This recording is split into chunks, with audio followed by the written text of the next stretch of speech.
एक बार की बात है, किसी शहर में एक बड़े से पेड़ पर एक पक्षी रहता था जिसका नाम था सिंदूक। सबसे चौंकाने वाली बात यह थी कि उस पक्षी के मल सोने में बदल जाता था।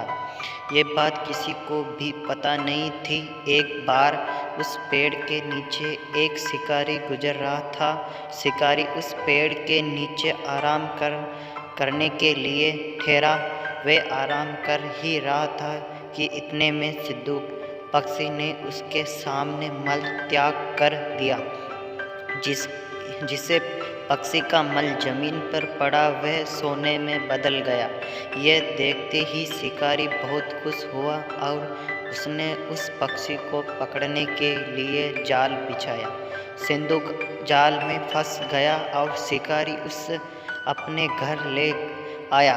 पिंजरे में बंद सिंदूक को देख शिकारी को चिंता सताने लगी कि अगर राजा को इस बारे में पता चला तो वो न सिर्फ सिंदूक को दरबार में पेश करने को कहेंगे बल्कि मुझे भी सजा देंगे। ये सोचकर डर के मारे शिकारी ने खुद ही सिंदूक को राजा दरबार में पेश कर राजा को सारी बात बताई। राजा ने आदेश दिया कि सिंदूक को सावधानी से रखा जाए और उसे अच्छे से खाना खिलाया जाए।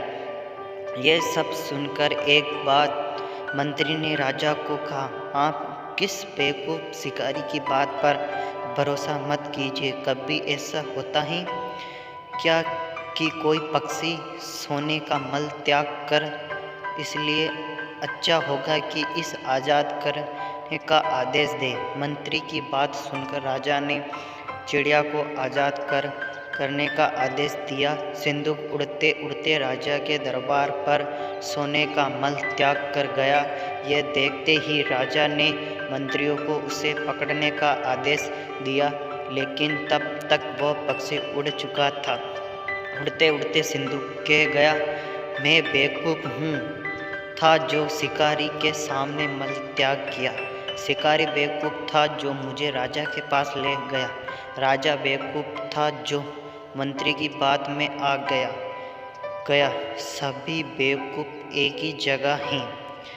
कहानी की सीख, कभी भी दूसरों की बातों में नहीं आना चाहिए और अपना दिमाग से काम लेना चाहिए।